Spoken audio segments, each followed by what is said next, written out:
Donc, les leçons de notre baromètre de janvier. Le président serait-il agacé par la popularité de son ancien Premier ministre, Flora Sauvage?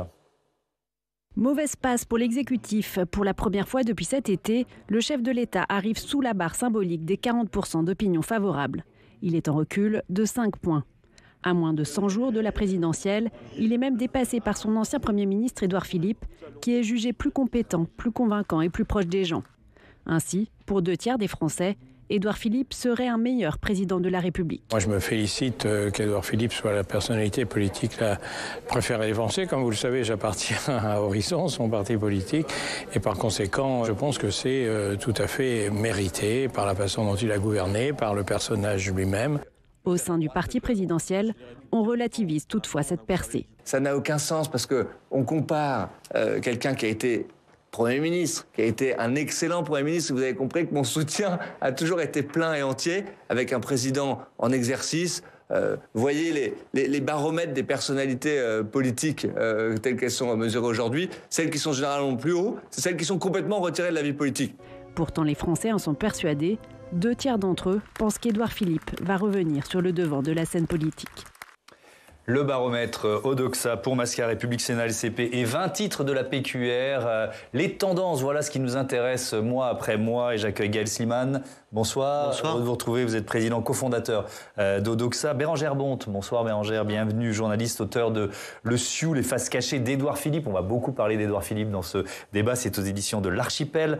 Jad Zahab, bonsoir. Bonsoir. Vous êtes essayiste, auteur de Retrouver la République, publié au Cherche Midi. On est également en duplex avec Benjamin Grange, qui est président de la société Mascaret. Bonsoir, heureux de vous accueillir pour la première fois dans Sens Public. Vous analysez l'impact des candidats sur les réseaux sociaux, dans les médias sociaux. Et puis évidemment, Laetitia Krupa, à mes côtés, comme tous les mardis, comme tous les jeudis. Bonsoir, Laetitia Krupa, éditorialiste politique. Bon, Gaël, le premier renseignement, c'est ce décrochage d'Emmanuel Macron. Oui, c'est un décrochage qui est important. Il perd 5 points, ça a été dit dans votre sujet. Il retombe à 39% de jugement positif.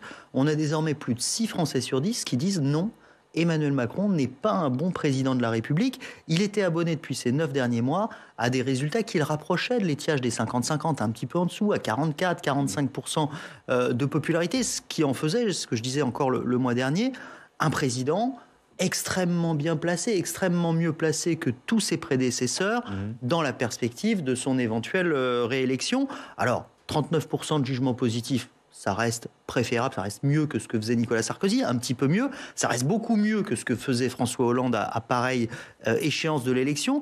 Mais c'est un signal, et c'est un signal qu'on a vu dans d'autres enquêtes avec une dégringolade qui a suivi ses propos, notamment sur les non-vaccinés qu'il a dit souhaiter emmerder. J'aimerais bien emmerder les non-vaccinés davantage. Et ça n'a pas plu du tout. On avait vu dans les enquêtes que nous avions réalisées que sur le fond, en fait, la grande majorité des Français, plutôt d'accord pour qu'on fasse ce genre de choses. Mais ils n'ont pas envie qu'un président de la République le nomme comme cela, le dise comme cela. Vous voulez vraiment un avant-après, quoi. Il y a un avant-après. Le mois dernier, on avait 44% de popularité. On l'avait encore quand on a fait un sondage juste avant ses propos sur les non-vaccinés. Mais dans la foulée de ces propos tenus aux Parisiens, eh bien, on a vu une bascule. Ça vient réactiver trop de petites phrases, trop de ce qu'on a pu appeler ici ou là des macronades sur le fait de t'as qu'à traverser la rue pour trouver du travail, par exemple. Et tout ça tombe assez mal pour lui dans une situation où il va commencer à faire sentir qu'il rentre en campagne. Oui, effectivement. Et justement, Bérangère Bonte, est-ce que ce décrochage peut accélérer éventuellement l'entrée en campagne du président de la République ? Je ne suis pas certaine que tant qu'Omicron sera à ce point dans l'actualité, et on a de cesse de dire qu'on s'approche de la sortie, mais c'est toujours pas le cas, je ne suis pas certaine qu'il ait intérêt à se révéler. Maintenant, c'est vrai que ce syndrome de l'emmerdeur emmerdé commence à être problématique. Et c'est vrai que c'est intéressant. On avait tellement souligné que finalement, et notamment les électeurs, les sympathisants LREM étaient d'accord sur le fond, tous ces non-vaccinés, il y en a marre, etc.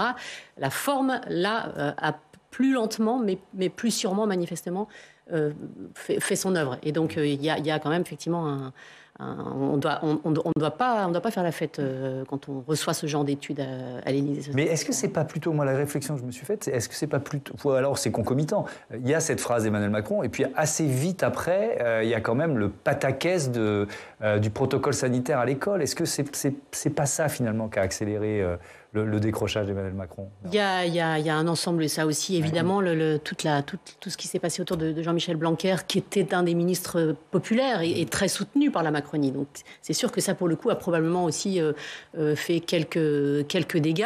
Et c'est assez paradoxal, parce que cette crise sanitaire le met en position, Emmanuel Macron, jusqu'à présent, ça le protégeait plutôt, et donc de plutôt le protéger. Mais c'est sûr que cette rentrée assez catastrophique lui coûte aussi. Ouais. Jad Zahab, quand on regarde un peu le détail de ce résultat, il y a certains chiffres qui vous ont interpellé plus que d'autres. Lesquels? Oui, parce que en effet, quand on voit la popularité d'Emmanuel Macron chez les différents sympathisants, moi j'ai été très marqué de voir que 40% des électeurs PS, 42% des électeurs LR et 47% des électeurs et sympathisants Europe Écologie Les Verts avaient une bonne opinion de lui. Et effectivement, tant mieux pour lui, entre guillemets, mais je crois que ça démontre finalement que le président et les différents gouvernements ont réussi à réaliser ce qu'eux-mêmes appellent le fameux en même temps, c'est-à-dire une politique de gauche et une politique de droite. Mais j'étais surtout marqué par les 47% de sympathisants Europe Écologie Les Verts, alors qu'on dit matin, midi et soir que c'est le président anti-climat, que c'est le président anti-écolo. C'est tout du moins ce que dit... les derniers exactement, en tout cas c'est tout du moins ce que dit Yannick Jadot. Le plus jeune qui a fait une politique... Exactement, mais je crois que finalement ça va dans le sens de montrer qu'il y a eu des réformes très sociales, le 100% santé, la PMA pour tous, le congé paternité, des réformes de droite. Je crois que Valérie Pécresse présentait aujourd'hui son programme sécurité. Il y a eu 10 000 policiers en plus, la police de sécurité du quotidien. Et puis, sur l'environnement, sur l'écologie, une position qui est beaucoup moins dogmatique et qui va dans le sens d'une écologie pragmatique. Et je crois que ça, finalement, c'est très marquant. Sur la baisse de popularité, moi, je crois simplement que le président, il est en train de faire sa mue de président à candidat. Et forcément, quand on est candidat, on est clivant parce qu'on descend dans l'arène. Et finalement, c'est ce qu'on disait. Il avait intérêt, et il a intérêt à être le plus longtemps possible en posture de chef de l'État, de chef des armées, de chef de protection de la santé des Françaises et des Français. Mais je crois que cette interview dans Le Parisien a enclenché la bascule. Et donc forcément, on est plus clivant quand on descend dans l'arène. Alors, je ne le lis pas avec une forme d'inquiétude, en tout cas à sa place. Ça me semble normal que quand la campagne commence, le président, il est, entre guillemets, si vous me passez l'expression, à portée de coup de tous ses adversaires. Et donc finalement, c'est normal qu'il baisse un petit peu. Malgré tout, dans toutes les autres enquêtes d'opinion, il est en tête. Alors bien sûr, ce sont des enquêtes d'opinion. Il est en tête du premier tour et avec une certaine avance. Donc je crois que voilà, ça montre qu'il fait sa mue et que finalement, c'est le jeu démocratique qui va commencer. Benjamin Grange, comment on parle, où se place Emmanuel Macron sur les réseaux sociaux, dans les médias sociaux? Alors autant le mois dernier, on pouvait dire que c'était Éric Zemmour qui trustait la majeure partie des conversations sur Internet, autant ce mois-ci, c'est effectivement Emmanuel Macron qui reprend le dessus, mais de manière très large, parce qu'il est presque 45% plus haut que Éric Zemmour. Et en fait, il y a plusieurs phénomènes qui expliquent ça. Le premier, c'est d'abord le tassement d'Éric Zemmour. C'est vrai que le fonds de commerce d'Éric Zemmour a été quand même beaucoup toute une histoire de polémique et là dans les 30 derniers jours c'est plutôt finalement les transfuges qui ont fait parler d'Éric Zemmour et donc ça fait moins parler sur les réseaux. Et puis on a l'effet retour du Covid qui a fait finalement halo et qui profite finalement en premier lieu au chef de l'État. Alors ça c'est vrai quand on dit les choses de manière quantitative, mais de manière qualitative, il faut avoir un deuxième niveau d'analyse. Parce que quand on regarde les conversations sur le président, on s'aperçoit qu'elles sont un tantinet plus négatives qu'elles ne l'étaient avant. Et il y a deux choses qui expliquent ça. La première, elle a évidemment, elle est en rapport avec le Covid. Évidemment, les Français en ont marre. Mais la deuxième est plus intéressante, c'est surtout le fait qu'il y a une ambiguïté aujourd'hui dans le candidat président Macron et que cette ambiguïté, elle finit par agacer. Et les Français disent il faudrait quand même à un moment qu'il sorte de cette ambiguïté et quand il fait un déplacement, qu'on sache vraiment si c'est un déplacement de président ou un déplacement de candidat. Oui, c'est intéressant parce qu'il y a à la fois la quantité et puis l'analyse qualitative. Je rappelle quand même cet élément toujours tiré de votre baromètre, Gaël, 65% des Français, je reviens aux propos emmerder les non-vaccinés, 65% des Français qui estiment qu'un président ne devrait pas dire ça. Laetitia, c'était quoi la stratégie présidentielle? Pourquoi il a choisi d'aller sur ce terrain, d'après vos C'était infos? en tout cas en TT, vous savez, en trend topic sur Twitter, c'est-à-dire ce président ne devrait pas dire ça. Ça a vraiment été la phrase qui est ressortie, mais il a explosé Twitter le soir même. C'est-à-dire que tout de suite, on a compris... Oui. Allez-y. Non, mais ça fait une référence évidemment au livre consacré à François Hollande. Bon, je pense que nos téléspectateurs sont férus de politique, mais je le rappelle.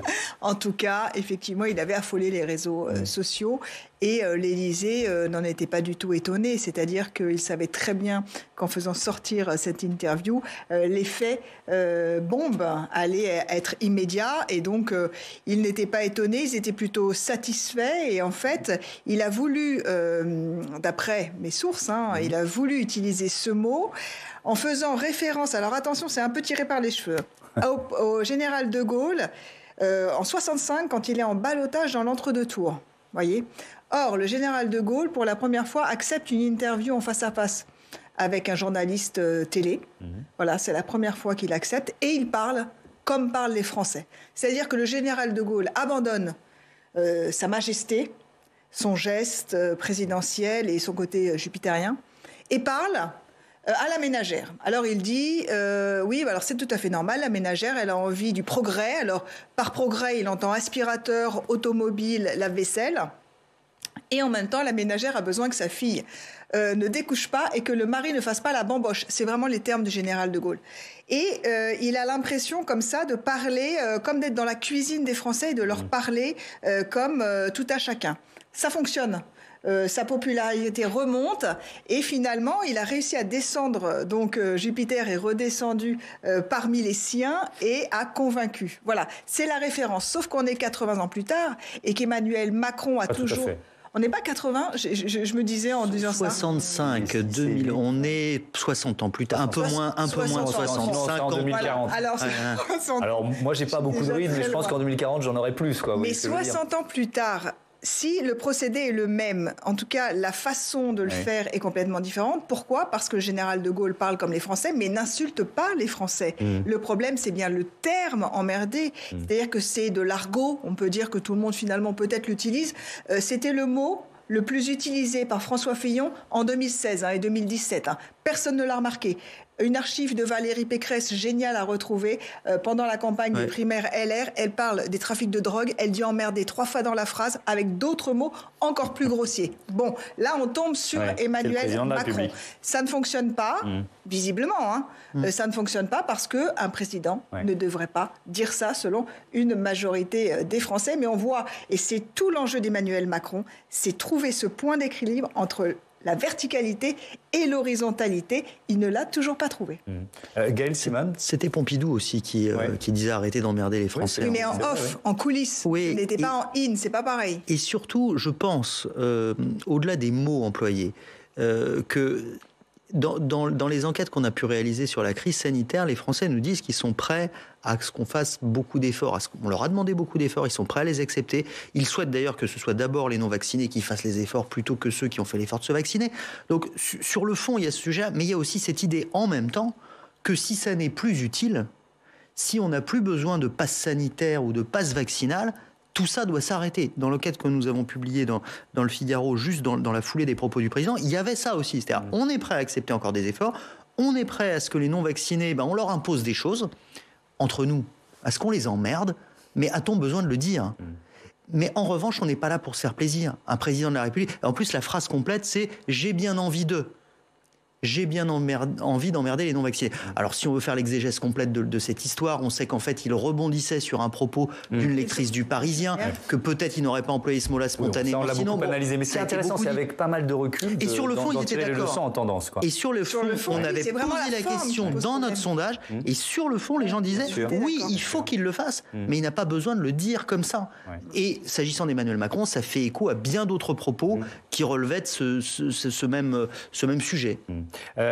Vous voulez rajouter un mot, ensuite on passe à Édouard Philippe. Juste dans les résultats de votre enquête aujourd'hui, on en parlera peut-être justement à propos d'Édouard Philippe, mais il y a cette brutalité qui est pointée chez Emmanuel Macron et beaucoup moins chez Édouard Philippe. Et pour le coup, on sent également là, dans ce résultat, quelque chose qui doit découler de cette histoire d'emmerde. Ça veut dire que dans les items ou dans les qualificatifs négatifs qui sont prêtés au président, merci de m'aider, il y a cette brutalité? Ah oui, absolument. Bérangère Bon, tu as raison. On a fait des comparaisons, on en parlera, je ne sais pas si on parle là, mais entre Édouard Philippe et Emmanuel Macron, on a posé des questions où on les teste en duel tous les deux sur un certain nombre de critères d'image. Et puis surtout, on a posé toute une batterie de critères d'image sur Édouard Philippe qu'on venait de tester peu de temps avant sur Emmanuel Macron, les mêmes items.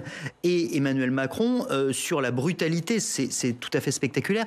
59%, c'était il y a une quinzaine de jours, au mois de janvier, disaient d'Emmanuel Macron, oui, il est brutal. On est à 23% des Français qui disent oui, Édouard Philippe est brutal, alors que les 3/4, 76% disent ah non, Édouard Philippe, c'est pas quelqu'un de brutal. Et sur le côté sympathique, les 2/3 des Français nous disent ah, Édouard Philippe, il est sympathique. Oui, alors on a Emmanuel Macron, c'est 40% qui le trouvent sympathique. Donc il y a vraiment cette dimension d'un président qui, encore une fois, ça vient répéter, rappeler, faire se remémorer d'autres phrases qui ont été, d'autres propos qui ont été tenus par le passé par Emmanuel Macron et effectivement pas par Édouard Philippe. Alors effectivement, la cote d'adhésion d'Édouard Philippe, il est à 39%, Gaël Siman. Je reste avec vous parce que c'est quand même d'abord une baisse. Il perd 6 points quand même. Oui, mais en fait, il faut voir d'où il vient et où il est par rapport aux autres. C'est-à-dire que je rappelle que le principe de notre code d'adhésion, c'est qu'on teste en gros 25 personnalités politiques qui sont en activité.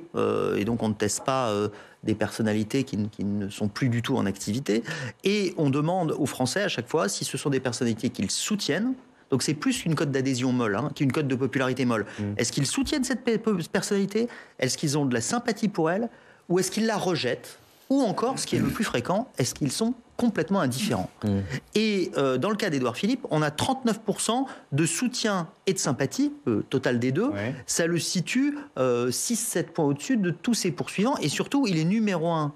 Depuis qu'il a quitté Matignon, systématiquement sur cette cote.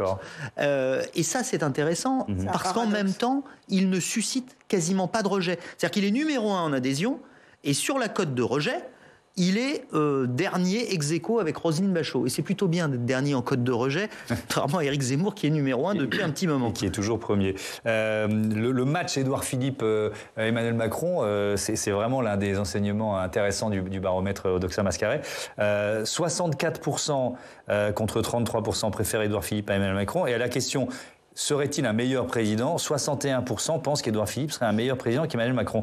Djad Zahab, comment vous l'analysez? Est-ce que vous dites finalement il est dans l'arène politique mais pas tout à fait? Est-ce que c'est ça qui peut-être le sert? Comment vous l'analysez? La première chose que j'ai pensé quand j'ai lu les résultats de cette étude, c'est Édouard Philippe est parti au bon moment.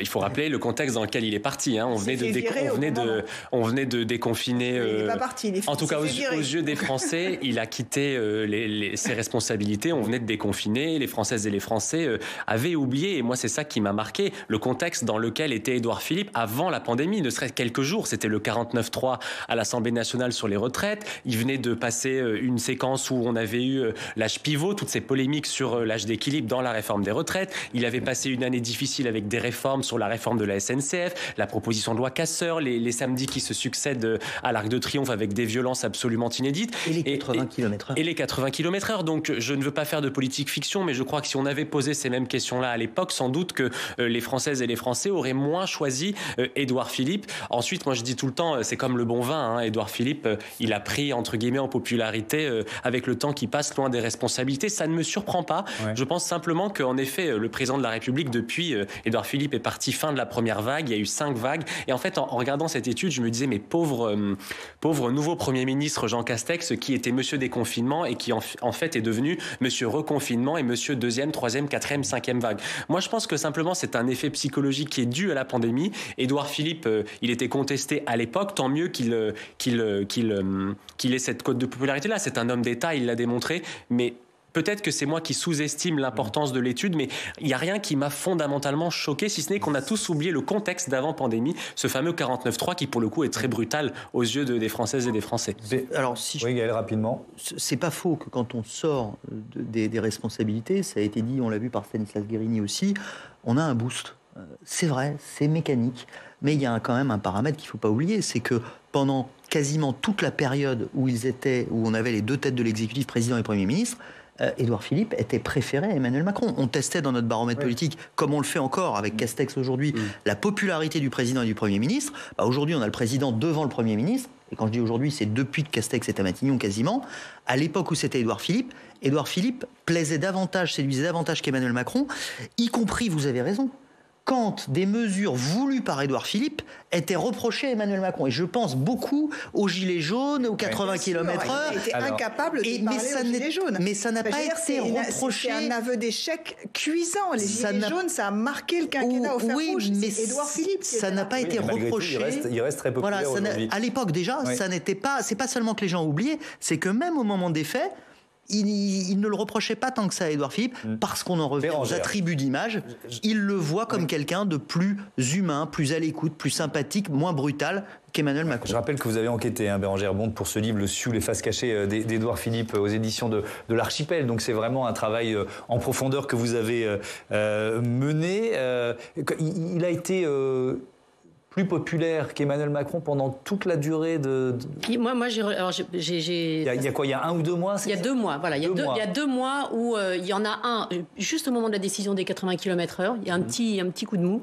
Et puis, en fait, assez vite, ça construit là aussi son image d'homme d'État, mine de rien, parce que cette histoire de sécurité routière est quand même quelque chose, et on l'avait vu avec Jacques Chirac, de porteur.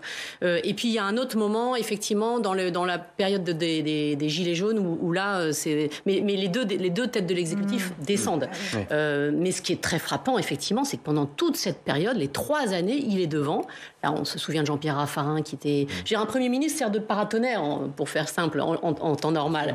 Là, on avait vraiment un phénomène inverse. Et il sort avec 15 points d'avance sur Emmanuel Macron à la fin de la pandémie. En juillet, début juillet 2020, il a 15 points d'avance. Mais vous dites que presque il aurait pu ou dû le garder plus longtemps à Matignon? Alors moi, en fait, c'est clair que l'enquête d'aujourd'hui, moi, me conforte encore dans l'idée que, mon Dieu, mais quelle erreur!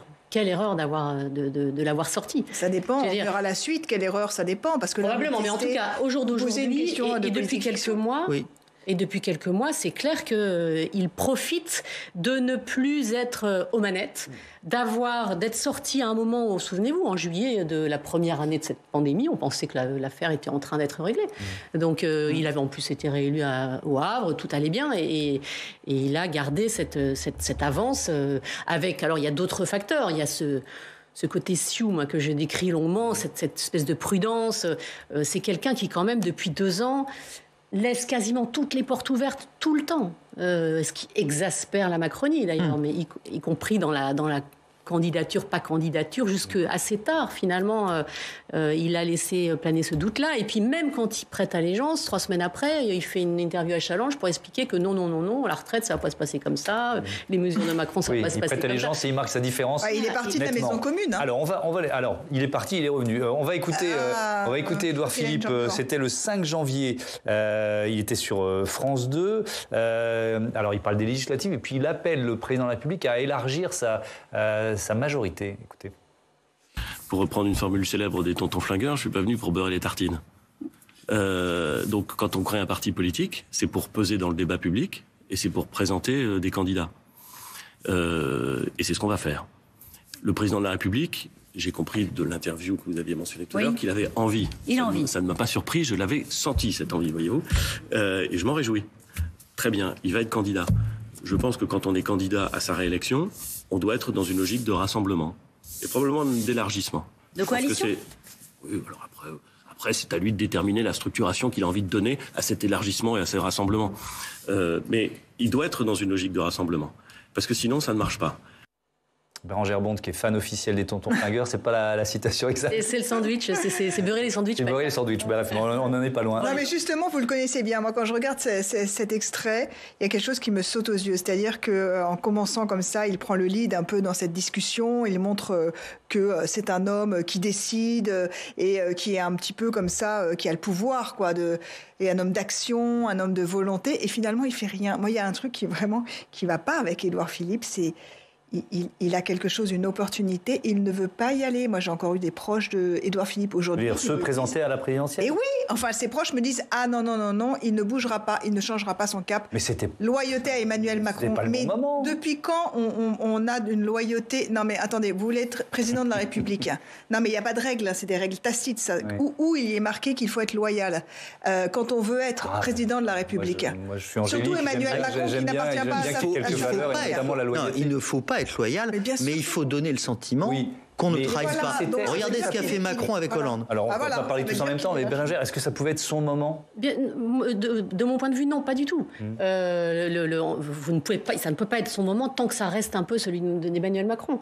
Il ne peut pas être celui. Alors, il n'est pas Emmanuel Macron qui a lui-même planter un couteau dans le dos de François Hollande. Ouais. Ça n'est pas le même. C'est vrai que ça n'est pas un personnage à soulever la table et pourtant, il a quand même des remords, il a des regrets, il a une amertume de s'être fait comme ça éjecté de Matignon quand il part. Dans son livre, c'est prégnant, son amertume. Alors après, il a beau dire non, j'ai voulu, enfin c'est assez drôle d'ailleurs comment il revisite l'histoire. Mais donc il a une carte à jouer et finalement non, il veut quand même cette image d'homme loyal. Il va avoir besoin, si un jour il veut s'écrire un destin présidentiel, il va avoir besoin de cette majorité quand même. Et donc il ne peut pas... Il a déjà lâché, abandonné, trahi, on appelle ça comme on veut, la droite républicaine, les LR, etc. Il ne peut pas refaire le même coup, et même si c'était pas du tout la même violence que Macron vis-à-vis de Hollande. Hein. Mais en tout cas, il ne peut pas refaire la même chose avec la majorité présidentielle actuelle. Donc il a besoin, et c'est là où c'est intéressant, et c'est ça qu'il faut comprendre, c'est que les deux ont besoin l'un de l'autre.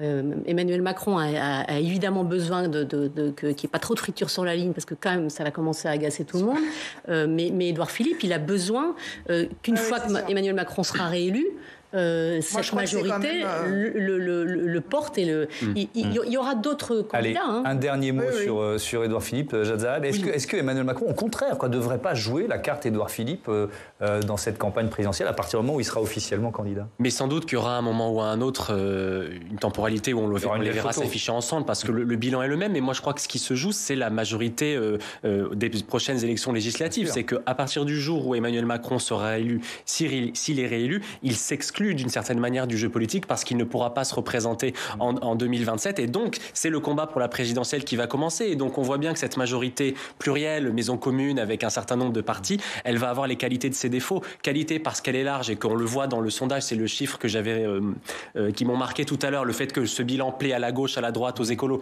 donc c'est une qualité. Mais défaut parce que Édouard Philippe, il doit se présenter comme le barycentre, pour reprendre l'expression de Valérie Pécresse, de cette prochaine majorité présidentielle qui forcément sera un petit peu plus à droite puisqu'il prétend, s'il le prétend, en être le chef. Et donc je crois que ce qui se joue en réalité, c'est déjà la prochaine législature. On parle d'ailleurs d'une éventuelle cohabitation qui pourrait y avoir parce que la majorité serait éclatée. Je pense que c'est plutôt ça qui se joue. En tout cas, quand on a gouverné 2 ans et demi avec le président de la République, je ne vois pas comment on peut, alors il y a des exemples dans l'histoire, aujourd'hui venir incarner une rupture franche et nette. Et juste un dernier mot ce qui est très intéressant dans l'étude Odoxa, c'est que pour l'instant, Emmanuel Macron garde complètement le contrôle de ce socle d'électeurs LREM. Et là, pour le coup, Édouard Philippe, sa popularité ne lui sert à rien. C'est-à-dire, la popularité ne fait pas l'élection. Donc c'est très important et c'est là où il a vraiment intérêt à faire très attention. Ouais. On va parler d'Anne Hidalgo et de François Hollande tout de suite. Je me tourne vers vous, Benjamin Grange. Peut-être un mot des petits candidats, et forcément on doit mettre Anne Hidalgo dans les petits candidats vu sa place dans les sondages. Est-ce qu'on parle d'Anne Hidalgo dans les médias sociaux ?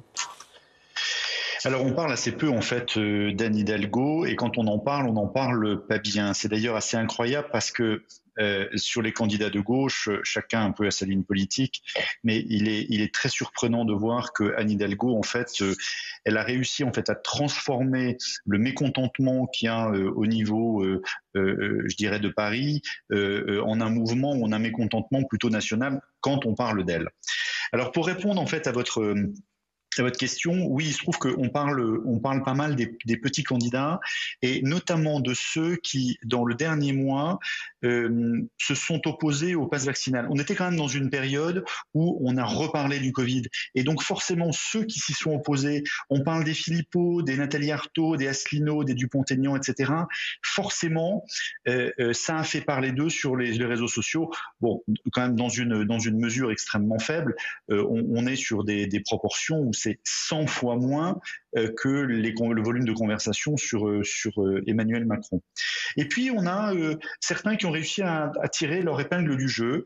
On pourrait donner, j'ai pas un bon point, mais en tout cas une petite cote de bien joué à Fabien Roussel avec sa petite phrase un bon vin, une bonne viande, un bon fromage, c'est la gastronomie française. C'est vrai que sorti de son contexte, personne ne peut s'opposer à cette phrase. Remise dans son contexte, ça veut dire tout à fait autre chose. Et puis Jean Lassalle, qui a fait beaucoup parler de lui sur les clubs échangistes pendant le Covid au Parlement, ou en accusant évidemment Zemmour d'une contrefaçon de son logo. Donc ça fait partie des choses qui sont des morceaux choisis, des morceaux choisis du dernier mois, mais qui ont réussi à faire parler avec ces bons mots les différents candidats.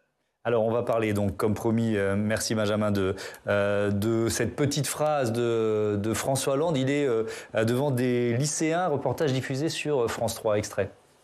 Pour l'instant, je ne suis pas candidat, tu as remarqué. Mais comme ça ne va pas bien, c'est vrai que... On pourrait se dire, est-ce qu'une candidature de plus serait utile? Je ne sais pas. Je ne pense pas, d'ailleurs. J'ai les mêmes idées qu'avant, donc je continue à les défendre. Et un ancien président peut très bien refaire de la politique et c'est arrivé être candidat à l'élection présidentielle. Est-ce que vous allez prendre une décision bientôt? Je pose la question. Je vais en tout cas prendre la parole bientôt. Alors on revient sur cette séquence tout de suite avec Jonathan Dupriez. Bienvenue Jonathan, c'est le moment de rentrer, venez là.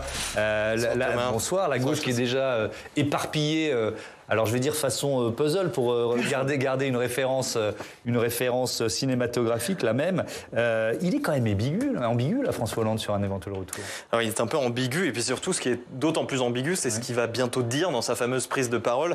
Que va-t-il bien pouvoir dire? Est-ce qu'il va prendre cette distance avec Anne Hidalgo, excusez-moi, ou alors carrément annoncer peut-être sa propre candidature pour la remplacer? On ne sait pas. En tout cas, cette dernière hypothèse, elle est assez improbable, même si son entourage n'a pas vraiment démenti, précisant juste qu'il allait s'exprimer courant février compte tenu du caractère assez, je le cite, inquiétant de la situation politique. Alors, hasard du calendrier qui n'en est peut-être pas un, Thomas, on aura le résultat de la primaire populaire d'ici là. En tout cas, au Sénat, on a rencontré aujourd'hui certains Hollandais, des anciens Hollandais convaincus, comme l'ancienne ministre aux personnes handicapées, Marie-Arlette Carlotti, qui en tout cas ne lui prête aucune intention cachée. Écoutez-la. François Hollande a quand même un rôle à jouer, notamment pour porter une parole forte. Il est entendu, François Hollande, notamment parmi un électorat, mais aussi parmi la population tout entière. Donc je suis satisfaite qu'il parle, qu'il dise des choses. On a besoin d'espoir, et peut-être qu'il peut porter des paroles d'espoir. Alors comment a réagi le camp Hidalgo ? Alors côté Hidalgo, on fait mine de ne pas vraiment s'en inquiéter. On dit qu'elle ira jusqu'au bout, que de toute façon elle est la candidate désignée du PS et puis ça ne changera pas. Mais pour beaucoup, c'est quand même une déclaration de François Hollande qui a été vue comme un nouveau désaveu pour la maire de Paris qui est, vous le disiez tout à l'heure, créditée entre 2 et 4% dans les sondages. Et d'autant qu'on sait que François Hollande, c'est pas un très proche d'Anne Hidalgo. Il avait d'ailleurs mis des semaines, elle avait mis des semaines d'atermoiement avant de la soutenir publiquement en Corrèze. Officiellement donc, Anne Hidalgo, elle a comparé cette sortie à un trait d'humour qui est assez habituel selon elle chez l'ancien président, et c'est un élément de langage en tout cas que ses proches ont repris. Écoutez. C'est très bien que notre cher ancien président a beaucoup d'humour, donc il faut relativiser sur ses propos. Je dirais l'enjeu maintenant, c'est de travailler sur la campagne de terrain et donc organiser son agenda comme il se doit pour réussir à convaincre un maximum de Français. Donc voilà ce que je peux dire aujourd'hui. Je n'ai pas d'inquiétude, on continue. comme dit Anne Hidalgo, la nuque raide et puis on avance. Voilà, en tout cas, peut-être un trait d'humour, mais pas seulement. Le canard enchaîné à paraître ce mercredi prêterait d'autres intentions à François Hollande. Il pourrait viser un mandat de député aux prochaines législatives en Corrèze. Tiens, ce qui lui assurait en tout cas un rôle politique évident lors de la prochaine législature. Donc lui, il a l'air d'être dans le coup d'après, mais en tout cas, les sénateurs qu'on a croisés aujourd'hui, eux, ils en sont pas du tout là. Certains qu'on a croisés, qui ont pas voulu répondre face caméra, ont préféré souffler, lever les yeux au ciel, je vous en passe, plutôt que de commenter en tout cas la séquence France 3. Une source au Sénat nous a résumé la situation avec cette petite plaisanterie, je vous la donne. Il nous a fait une Ségolène royale, on comprend mieux pourquoi ces deux-là se sont aimés. Voilà. Merci beaucoup.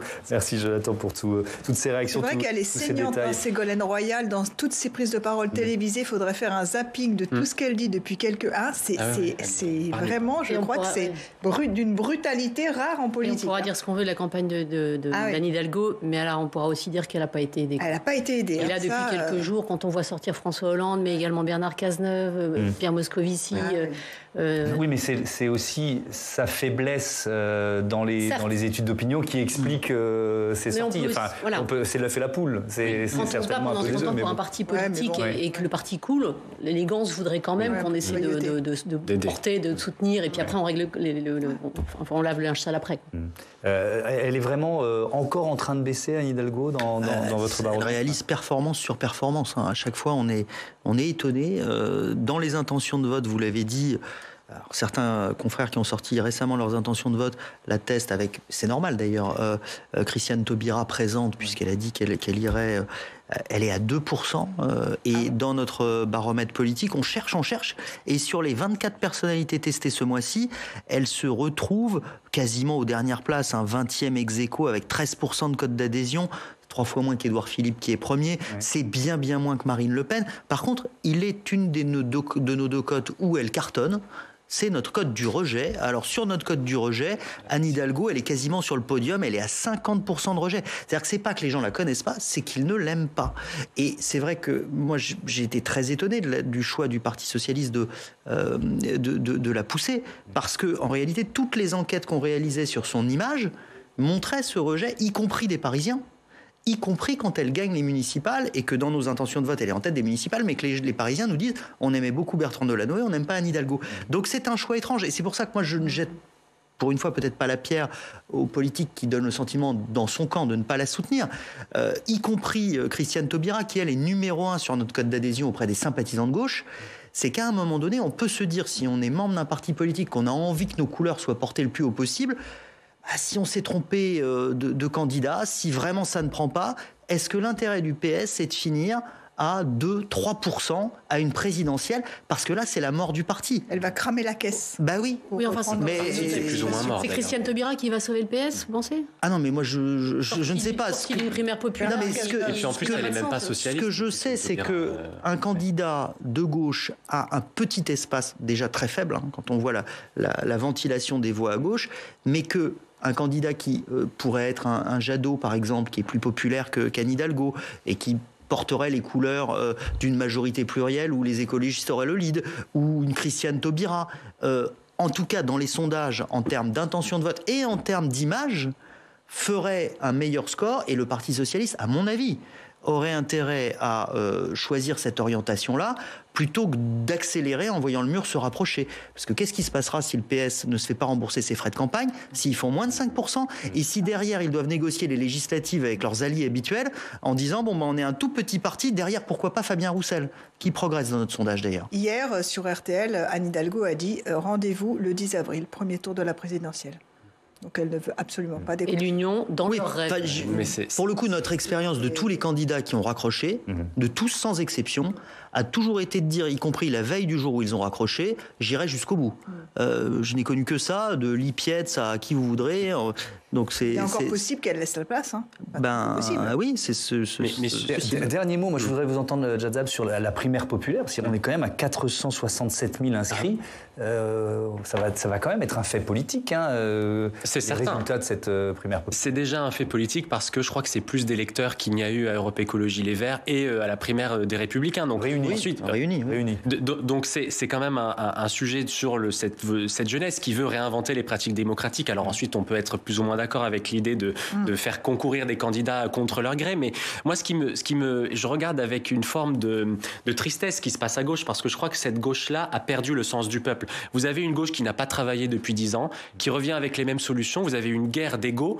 Et à la limite, s'il n'y avait qu'une guerre d'ego, on pourrait se rassembler et ces gauches-là pourraient se rassembler derrière un programme. Mais il n'y a pas de programme, il y a autant de gauches qu'il n'y a de candidats et bientôt on pourra faire une équipe de foot. Moi, je trouve ça assez tragique et je le dis en tant qu'observateur extérieur, je crois qu'aujourd'hui, la seule gauche de gouvernement qui existe encore dans ce pays, elle est allée dans la majorité, j'en parlais tout à l'heure, sur des réformes qui ont été faites et donc moi, je suis assez triste de voir que cette gauche-là a été incapable de se renouveler. Quant à François Hollande, il ne s'est pas représenté à la présidence, il n'a même pas défendu son bilan.